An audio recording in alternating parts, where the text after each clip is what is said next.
Hello, so this is part of my Hispanic Heritage Month. So it says what being Hispanic and Latinx means in the United States by Fernandin Ponce. So this is a TED Talk.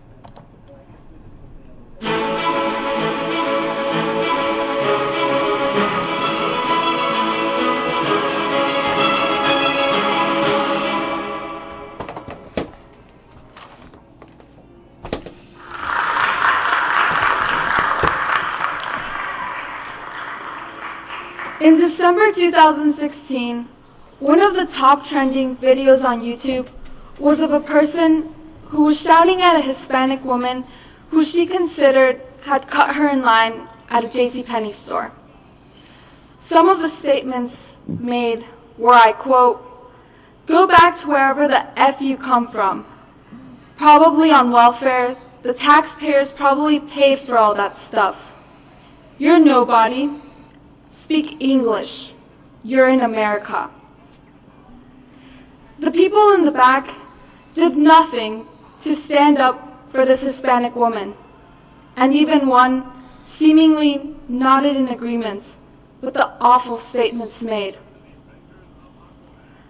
I consider myself a Spanish and English-speaking Latina, Hispanic, and first-generation Mexican-American born in the United States. Over and over again, I thought to myself, what if it would have been I in that woman's position? Imagine yourselves at the end of that receiving line of such horrifying insults, and then have people in the back agree with the stereotypes being made about a part of your identity. Unfortunately, the statements made in the video are common stereotypes about Latinos and Hispanics in the U.S. But unlike it was implied, not all Hispanics and Latinos are immigrants, not all Hispanics and Latinos are on welfare, and not all Hispanics and Latinos speak Spanish. Let's take a second to define Hispanics and Latinos. Hispanic is a term that refers to people who come from Spanish-speaking countries, such as Mexico, parts of Central and South America like Guatemala, Colombia, and it even includes the Caribbean, such as Cuba and Puerto Rico.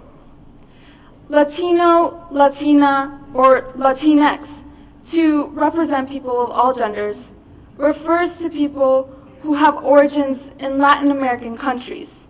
And unlike Hispanics, this term includes Brazil and Haiti. The woman in the video was called a nobody. But as you can see, Latino and Hispanic are not terms synonymous with a nobody. In fact, Latinos and Hispanics have a growing presence in the United States. Latinos make up about 18% of the U.S. population. That makes Latinos the largest minority group in the U.S. and one that is ever growing. It is projected to grow by 30% by 2060. This is one reason why politicians advocate for the Latino vote more and more. Every 30 seconds, a Latinx turns 18. Those are a lot of potential voters.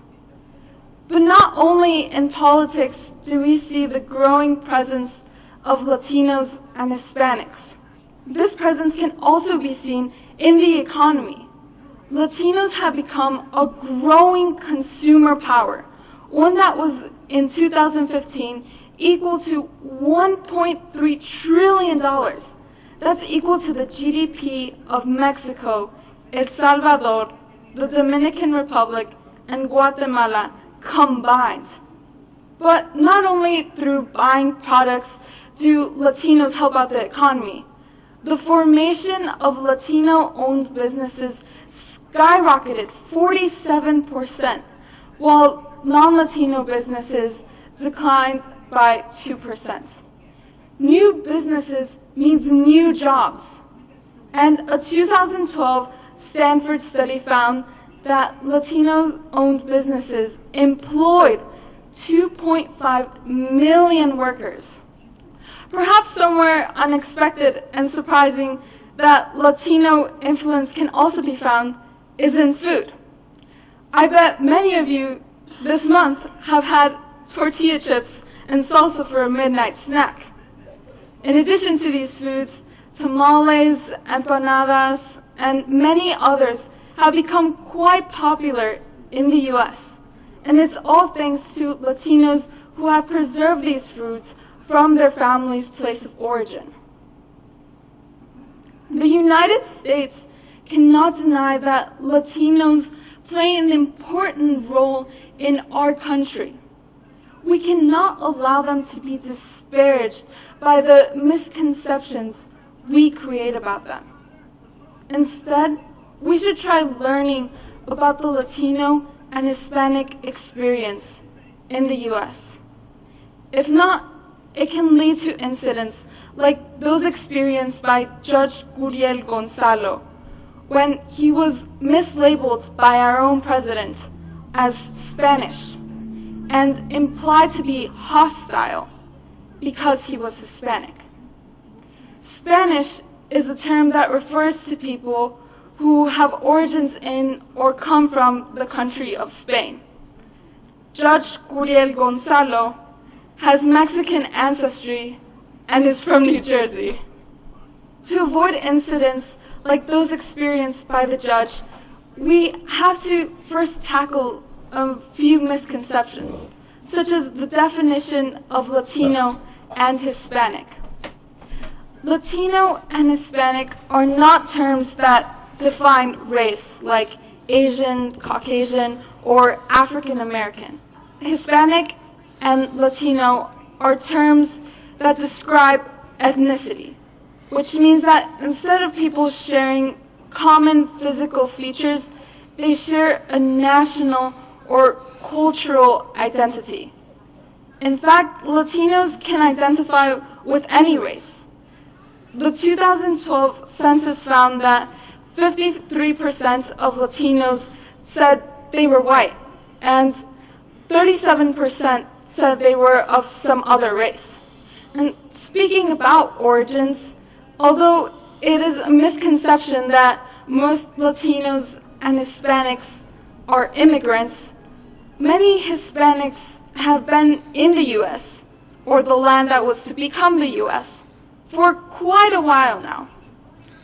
It all started in 1565 with St. Augustine to form the first European settlement in Florida, thus introducing the Spanish language to Florida. The Spanish continued to settle in parts of the Southwest and the land that was to become Mexico. In 1848, Mexico ceded a lot of its land to the United States in the Treaty of Guadalupe Hidalgo. And these Mexicans remained on these territories acquired by the U.S., and they became citizens in the 1930s. You have to account for so much diversity when talking about Hispanics and Latinos, because not one person is the same, and not one person is defined by two words you check off a census sheet. Raquel Cepeda summed it up best by saying, Latino means being from everywhere, and that is exactly what America is supposed to be about. With that said, I encourage all of you not to do something like this guy did, who tweeted, #Happy Cinco de Mayo. The best taco bowls are made in the Trump Tower Grill. I love Hispanics. The first problem with this picture is that taco bowls are not even an ethnic food to Latinos and Hispanics. The second problem is that Cinco de Mayo is a Mexican tradition, and psst, not all Hispanics are Mexican. The third problem is that if this politician really wished to rally Hispanic and Latino votes, then he should have known that even most Hispanics and Latinos rather be identified by their family's place of origin. James A. Forbes said it best when he said, "When people rely on surface appearances and false racial stereotypes, rather than an in-depth knowledge at the level of the heart, mind, and spirits, our ability to assess and understand people accurately is compromised." Through this talk, I have learned so many things about what it means to be Latino and Hispanic. I did not know the difference between these two terms before I began this talk. But because of this, I encourage all of you that before formulating an opinion or bias against any group of people, to ask questions, inform ourselves, and take risk by putting ourselves in other people's shoes and trying to see the world through their eyes. I encourage all of you to talk to the person you don't really know so well, or the one you've never talked to before. If you do, you can learn something interesting about them, and maybe they can learn something interesting about you. And in this way, we come to a complete understanding of one another as human beings. Thank you.